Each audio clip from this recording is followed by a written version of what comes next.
Landen Lucas, officially friend of the show status. This is probably your third or fourth time being on the program. Hmm. I don't know exactly how many times you've been on now.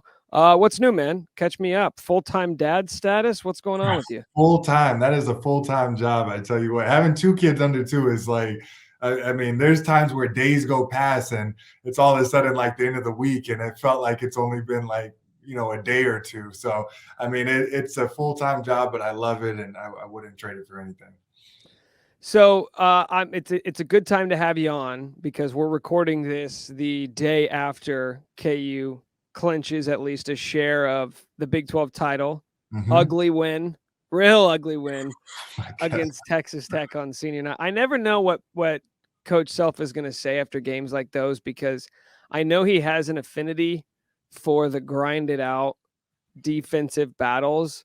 But Mhm. that one, I feel like even puts that to the test because that was a game I felt like they probably could have wrapped up two or three times. What do you, what's I mean, you win the Big 12, so maybe that lessens the blow a little bit. What's a typical locker room after a game like that like? The last part you brought up is the key. I mean, it's interesting, especially with having the senior night. You got the senior speeches, the presentation, everything. So it may not have been as bad as normal, but I'm sure once he watches the tape and sees that and goes over it with the team, there'll be a lot to talk about because you can't have a game like that in the tournament. It wasn't a great game. Texas Tech did not play well by any means, and yet, like you said, Kansas just couldn't put them away. And then we had a game there at the end, and there's a lot of things they can learn from that, a lot of things they can fix. But I will say that outside of the winning the Big 12 and senior night and all that, yesterday was not a great game, and I'm sure Coach Self will figure that out and talk with the team about it. Yeah, to clinch it with a game to go and knowing that if you go and beat Texas on Saturday, you're going to win this thing outright. It's dude, it's stupid at this point. I Mhm. mean, both in the like in the short term and in the big picture. Like in the short term of this season, you had Mhm. lost three straight games at one point, and we're sitting there looking at the Big 12, whether it was K State or Baylor or Texas or Iowa State, TC. There were all these teams that you thought, man, you're going to have to pass all of them, Yeah. and of course, the season played out exactly how it always does, Landon, Oh, where you just kind of slowly go about your business, you pick up a few road wins, you always take care of business at home, and you wait for everybody else to slip up. You wait for all these teams to beat up on each other, mhm. which is exactly what it did. You were part of a lot of those. Has your perspective at all changed now that you're on the outside and you're just watching this year after year and just seeing more of the same? Yeah, I mean, you just grow to expect it. I mean, even during my time there, by the time I was a junior and especially as a senior, you just figured like, okay, we're gonna handle business. There will be a bump in the road. That's one thing that I think having some guys who have been through it is helpful, and having those guys from last year's team who went through that kind of bump in the road where they had that Kentucky game, Kentucky coming in and winning by a whole bunch in Allen Fieldhouse, and you go through that every year, and it always seems to happen around that January time, January, maybe beginning of February. But that's the time to have it happen because the last thing you want is something like Purdue, where you're going into, March and you're going through your struggles now. You want to have that happen, earlier on, middle of Big 12. And I think that's something that you just learn to understand is that you're going to go through it. You're going to come out of it, just fine. And everything's going to be okay. So just no reason to panic. Coach Self knows what he needs to do. The players eventually get on board, know what they need to do. And you saw it again this year, like 3-game losing streak. Things feel like, oh, how are we going to come back from this? We're down quite a bit in the league standings. And then just slowly but surely you work your way back up to it until like, now it's just expect, okay, well, they just won another Big 12. And so it's just credit to Kansas coaching staff, Coach Self, and obviously the players for just handling it as we always do. Well, it doesn't matter the sport. We always talk about legacy and we define teams' legacy based off what they do in the postseason. Yes. But why does Bill Self care so much about winning the Big 12? Why does he put such an emphasis on it? Well, I'll say obviously during my time there, it was because of the streak. That was something that we just always talked about. So speaking on my time there, that's what we cared about. That's what the former players were coming back talking to us about. That's what every time we went through one of those losing streaks, we were talking to each other about, like, don't be that team. Don't be the one to mess up this streak. So during my time there was a little bit more emphasis on it, I would say. But really winning the Big 12 is such a credit towards a season-long dominance over such a great league. And you look at Coach Self, and I saw some stat which is just crazy. With all of his years coaching, he hasn't finished outside the top three of any league he's been in. It's always been 1, 2, or 3, and the threes were just a few years, mainly first or second. And as you know, Yeah, here like Tulsa. yeah, like Tulsa. Yeah, and a lot of firsts here at Kansas. And so, I think it's just showing that over a season long dominance, really he takes pride in it, and he doesn't like to lose. So that plays a factor too, because every game you feel that as a player, you feel that from him, that like there's no game where you go into it like, oh, if we come out with a loss, it is what it is. Like you go in there trying to win every single game. And I think that shows by how he finishes every year in the league.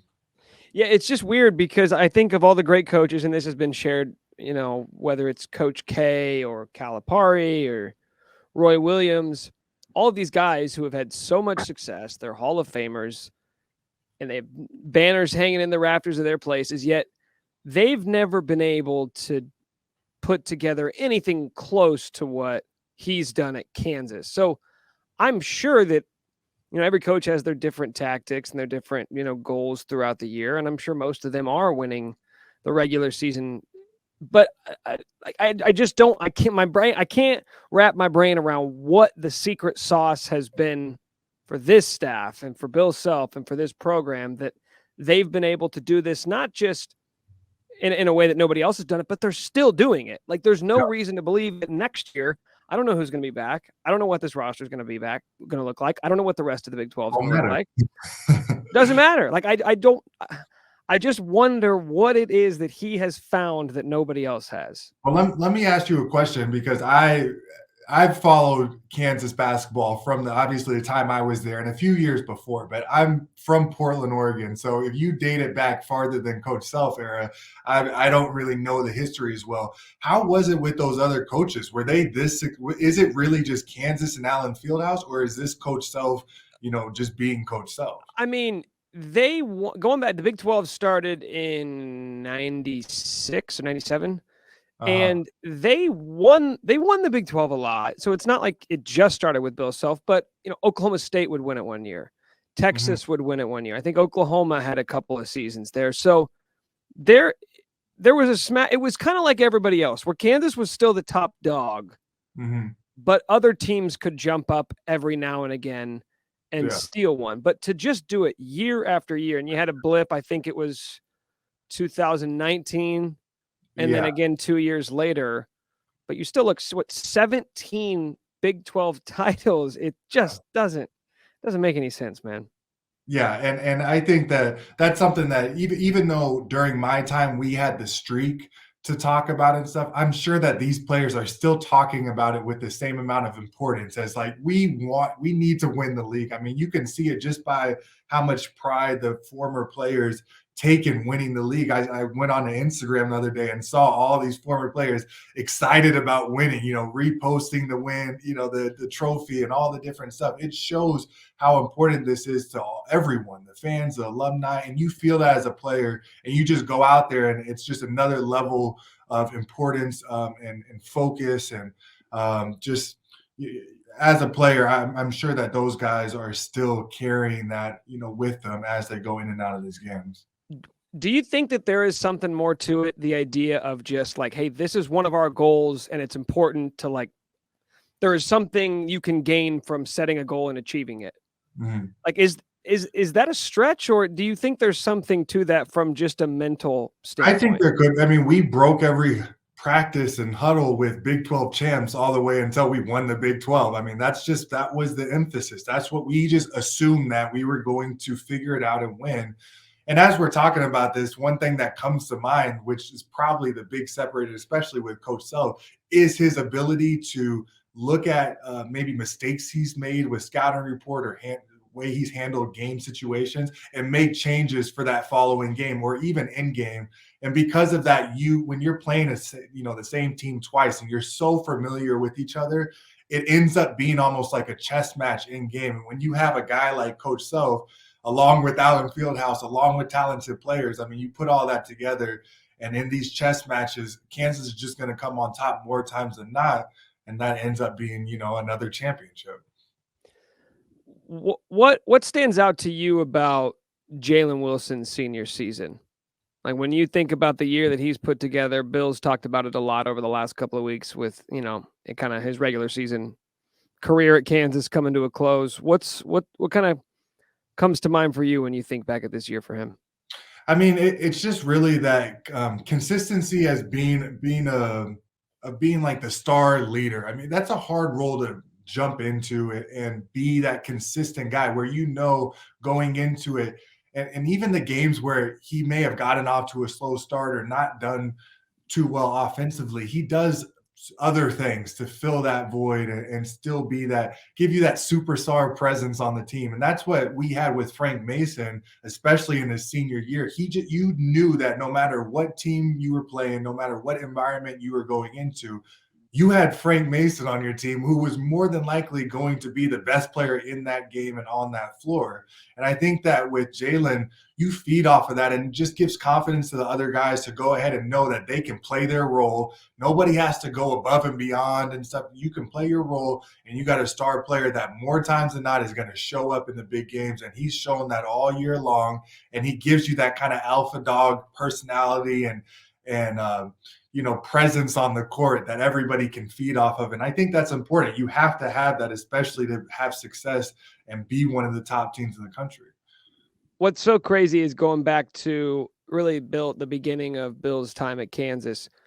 At the beginning, one of the cliches that people would say about his teams were that they were so good, but they would never have a guy who would average 20 points per game because they like to spread share the wealth. And you'd have like the 08 national championship team. I think the leading scorer was Brandon Rush at like 13 points a game. Wow. And Mario was right there. And Darrell Arthur was right there. It was really, really even. And then all of a sudden, you mentioned Frank, National Player of the Year, first team All-American, Big 12, every individual award. Next year, Devontae does the same thing. I think it was 2 years later, Doak did the same thing. Really, Doak and Devon did the same thing. Yeah. Then it was Ochai. Then this year, it's Jalen. All of a sudden, they've got this crazy stretch where a guy goes into his last year and turns into one of the 5 best players in the country. Yeah. And I wonder, like, did Frank kickstart something? Like, was he a catalyst for something where Devontae saw him and sort of picked up on something on how to raise your game to that elite level that so few players hit? And has that kind of carried on? It might be a stretch, but it feels like it has been this insane run.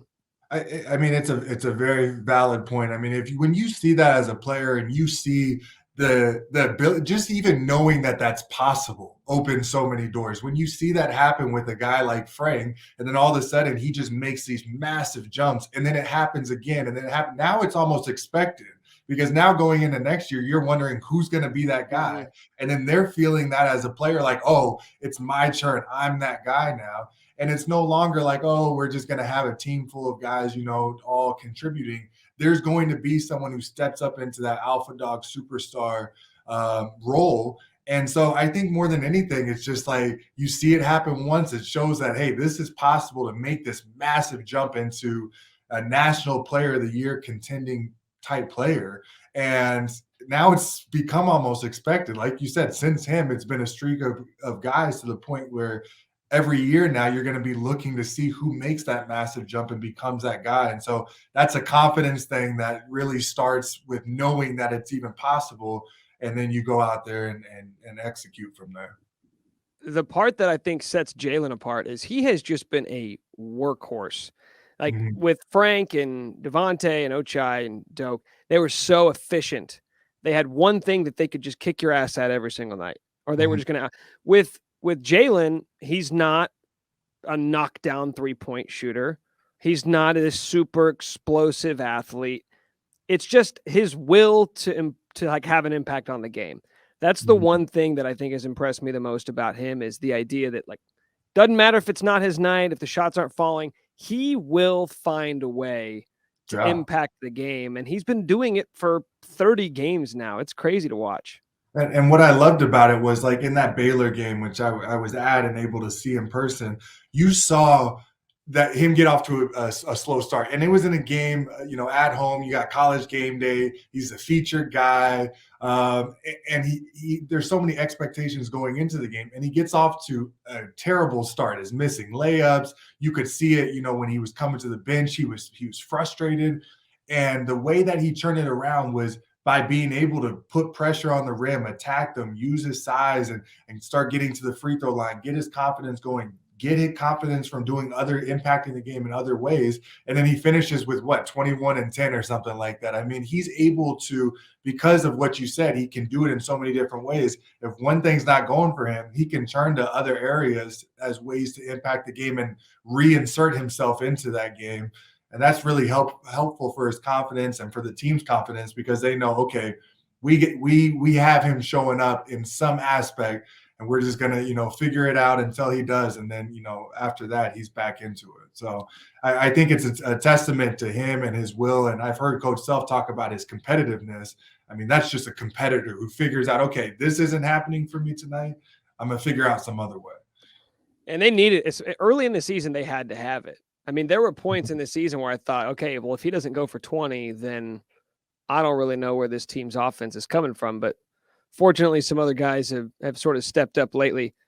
I don't know how much you pay attention to this stuff, but Kansas currently ranks, I think, 360th in bench minutes. And there's only 363 teams in the country. So yeah, I talked to Coach Self about that. He said he was surprised that there were teams that left.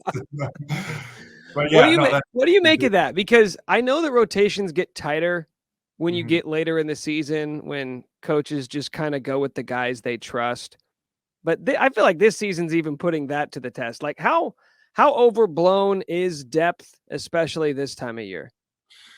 It is a little bit. I know with Coach Self, one thing that we always would notice as a player is as the season went along, it would narrow down. And by the time you get into a Big 12 tournament and then obviously March Madness, you had a really set, starting lineup who was going to play 30 minutes or so, and then a few guys off the bench that would come in spot minutes. And um, during the regular season, he would try lineups, he would try bench players out and stuff. This year, you didn't really see a lot of that. Earlier on, you saw a little bit, and then it ended up being almost like postseason immediately as soon as they got into Big 12, and he narrowed it down.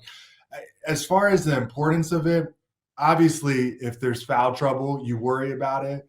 I don't think there's a huge need for major minutes from anybody the way this team is structured, but those guys have to be ready because if their name is called in one of those important games, you got to expect that they can come in and at least weather the storm. Now, what I've seen from them throughout the season is that in some important minutes in a couple games, they've shown that they can come in and do what's necessary. A guy like Yesufu, a guy like Uday, who's gotten a little bit more confidence as the season's gone along. So they've shown that they can come in and impact a game, but you just worry a little bit, if somebody gets some early fouls and you need 15 minutes out of one of those guys, what does that look like come tournament time? Have you been able to like relate to what you've seen KJ do this season? Because I think back to, I think it was your junior and senior year where you guys came into the year. I think Doak was there. You sort of thought, okay, eventually this is going to be his spot. And I think you and Hunter and maybe Jamari was still on the team. I may be mixing the years up, but it wasn't like this foregone conclusion that you were going to be the starting big man all year. Mm-hmm. And then you were sort of out there and you did your job and the guys on the floor like playing with you, and all of a sudden, boom, it's your job.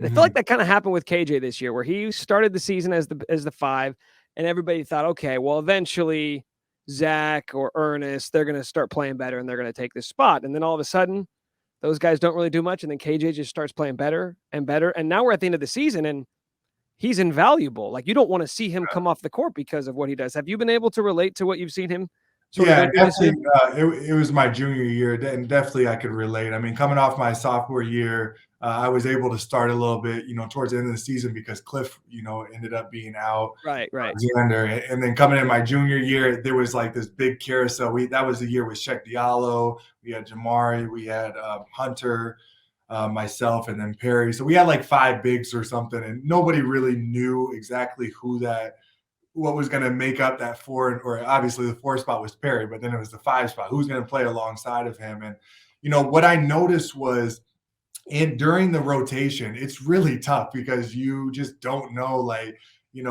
how long you're going to be out there. If you almost end up looking over your shoulder a little bit. But then once I got out there, and it was a few big moments in games, which is what you need. It's being out there in the important games, not, hey, I went out there in some blowout and I played well and whatnot. Right. It was, who were you out there in the big moments with? Because what that does is that gave Frank, that gave Devontae, that gave Wayne, all those guys the confidence, like, hey, I can go to battle with this guy in these important moments. And then that just ended up expanding into, a starting role and then playing a lot of minutes. And so I think with KJ, you saw in those a few of those early games, there were some close games where he was the one on the court. And then that's where you started seeing, okay, we're comfortable with him being on the court. And that's step one. And then once you get past the, okay, we're just comfortable with him, you start getting that confidence. Then you saw him, come into his own, develop a little floater. They're starting to figure out how to work with him better because now in practice, he's the main guy with the starters on the blue squad. There's no switching back and forth and whatnot. And then obviously the more and more the chemistry grows, you see his confidence grow as well. And so it's a little bit of a progress, but it starts with being out there in key moments as that guy to build that trust. And I think you saw that with KJ. He was out there at the end of the games. He was the one making some of the big shots at the end of the games. And then from there, it was like, okay, now it's to the point where, hey, we don't want him in foul trouble because we need him on the court. And then the confidence just grows from there. It's wild to watch too, because he's 6'7" on a good day, maybe. If we're counting his hair, he's 6'7". Mm-hmm. He's probably not quite that.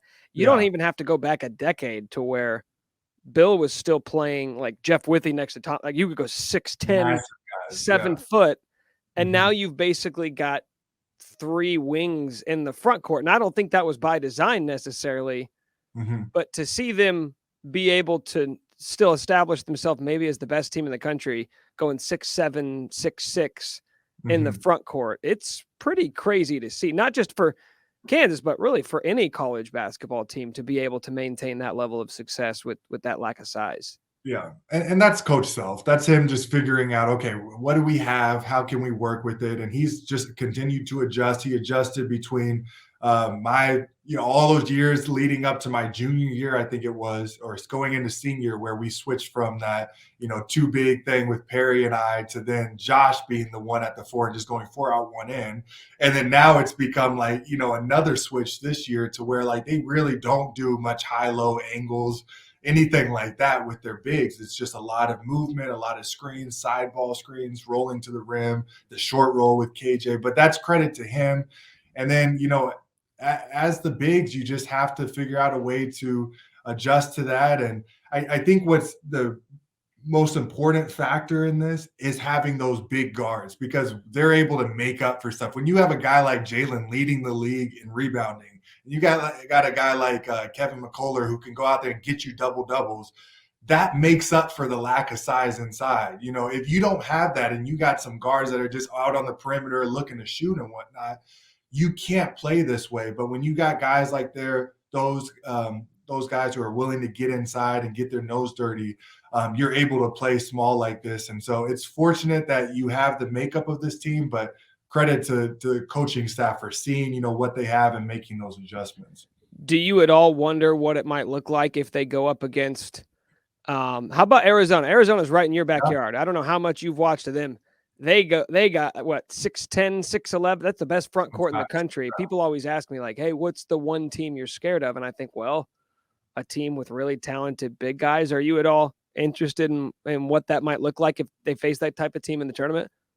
It's going to be really interesting, and it's going to be, really down to, can we get out in transition and make it the type of game that suits us. And the thing about, this year's team that's nice is they've shown the ability to win by scoring a lot and then win in a grinded out, defensive type game. However, if you come up against a team like that, or even a team like Purdue with Edie, or just anybody with some size inside, it's going to be really, really hard to win one of those grinded out games where there's, a lot of missed shots with everybody there to get the rebounds, not they're getting their defense set.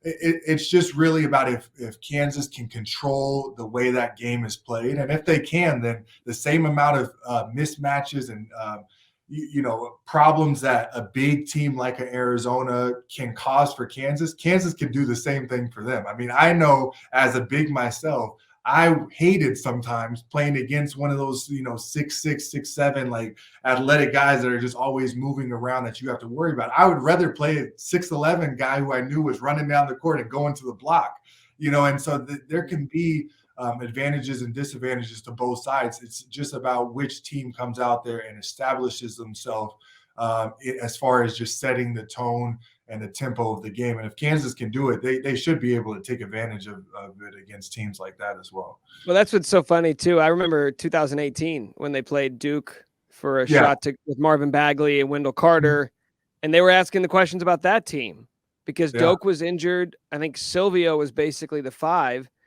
And they asked, okay, well, what are you going to do against those guys? Well, those guys got to guard Svi now, right? Yeah. Marvin Bagley, 6'10". He's got to follow these guards around the perimeter, and that's the thing with KJ. One thing that impresses me so much about KJ, going back to him, he moves the ball so quickly for a big guy. Like, the ball does not. Bill Self has been saying this for a decade now. Like, don't want the ball to stick. The ball was sticking. And the ball never sticks with this team. And I think that's a big credit to KJ because he moves the ball like you would expect a guard to move the ball. Yeah, and Coach Self has always talked a ton about getting the ball to the second and third side, because if you can do that, it often breaks down a defense. And when you have a guy that's usually catching the ball around the middle and immediately reversing it or finding, going into a dribble handoff, a ball screen, that helps that, side-to-side action. And I think that he's become – really the second best playmaker on the team outside of Harris. I mean, when he has the ball there in the high post area, after a little short roll or something, I trust him to make good decisions with the ball, whether it's kick it out, going into a ball screen, drive it to the rim himself.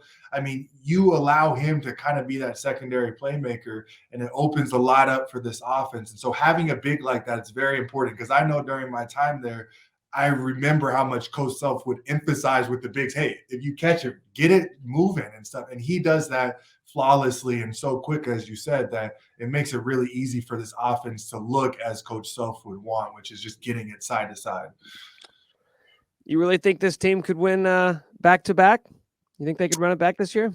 I do. I mean, I said before the Duke game, so this was way back, I said I thought this team had potential to be better than last year's team, just from talent-wise and just how this team comes together. By the way, that was early, and I bet you didn't think they'd look like this too, but you're not wrong.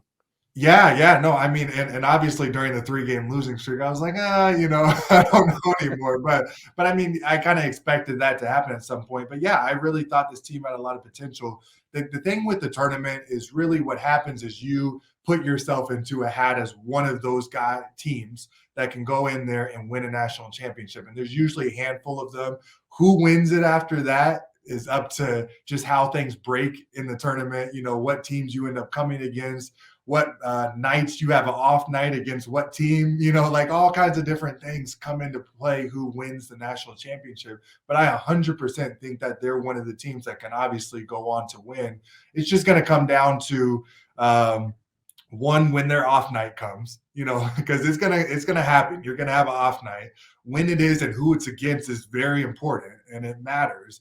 And then, I think I trust a team like this so much in a tournament like there will be this year, which is going to be a lot of parity across all the teams in it. There's going to be a lot of matchups that are very close and could go either way. It's going to come down to in-game adjustments by coaches and by players. And we've seen throughout this year the ability to do that, which is what gives me so much confidence in this team being able to progress forward. And I think that this team 100% has a chance to go back to the Final Four and win a national championship. Obviously, just if things break their way a little bit. But yeah, with Coach Self and with this team, I have a lot of trust in them. And I wonder too, like last year, sort of getting the monkey off your back of getting that second one. There had been a lot of times in between 08 and last year where I feel like Bill Self probably thought they had a good chance. KU fans thought they had a good chance. And I wonder if like just getting that monkey off your back is freeing in a way. If you maybe learns, like, I think he even admitted afterwards, he's probably a little bit looser than he was 10 years ago. And I wonder as he gets older and as he goes through more of these and sees more of these, if maybe he has learned something along the way or unlocked something along the way. And I think that happens even for guys like him who seemingly have seen it all. I think they're always learning and evolving as coaches as well. Yeah, I mean, I can speak from a player side of thing. I remember the kind of when I came to Kansas, there was a little bit of this. Kansas does great in the regular season, and then they run into some hot shooting team and go out somewhat early. That's just the narrative I remember coming in. I said, I didn't really follow Kansas a ton before I came there, but that's what I felt. And then my redshirt year was the year that Michigan came in. I think it was Sweet 16 or something. And Trey Burke, Mitch McGarry. Yeah, and then the next year was the Stanford game, and so then the next year was Wichita State, and so we go through these kind of like, okay, it's tough to get past this little hump, and then I remember going into that next year when we got to the Elite Eight, it was like that broke that kind of feeling, at least in my head as a player, like, okay, we can get past this point just fine. And then that following year, I didn't even have a thought about that. It was like, okay, there is no looming team that's going to shoot, 60% from three and beat us and whatnot. Like we can do this and advance farther into the second weekend and make a Final Four and whatnot. Obviously, we came up short my senior year, but no part of me going into that Elite Eight game thought we were going to lose. And obviously leading up to that, every game, it was like, okay, we got this. And that was because we got over that hurdle the year before. And so I think, with a guy like Coach Self and a team and program and everything, yeah, it's a little bit of a monkey off your back. You finally got back to, the top and finished on top. And now coming into this year, I don't think that anybody's going to be, like, oh, we're having this bug of losing in the Elite Eight or losing in the Final Four. Like, you can do it, and this team's very capable of it, and they should know that. So, yeah, I very much so agree that it could be allow the players and coaches to feel a little bit more free going into this one. All right, the Glue Guys podcast. Season 2 with your dad right now? It's great stuff, by the way. Kansas fans, if you're not already listening to it, you should. Tell the people where they can find your stuff, Landen. I believe it's the Field of 68 network, YouTube and Twitter. They put it out on there. I try to retweet it and stuff on my account, so you can go there and find it as well. But yeah, we try to break down the games a little bit, just talk basketball, my dad and I. So it's a fun time for me. I get to reconnect with some of the guys through that as well. And so I enjoy doing it. And if you are a Kansas fan, I know there's a lot of content out there, but you can come check us out too if you have a little extra time. I think it's the only father-son Kansas basketball podcast. Yeah. For now, I know Jamari sent me a text the other day, and he was like, "Hey, I'm thinking I'm going to start one with my dad so that we can." That's a nice little scoop. I'm going to have to get out the game because I know, Jamari and his dad probably are pretty funny. So, I think we are the only one as of now. No, man, it's good stuff. The dynamic between you guys makes it funny. I know you told me last year that wasn't like originally part of the plan, but I think it's really good. I think it's really good stuff. So, hey, it's keep up the good work, man. It's always fun talking to you. Let's do it again here before the end of the year. Sounds good. Thanks for having me.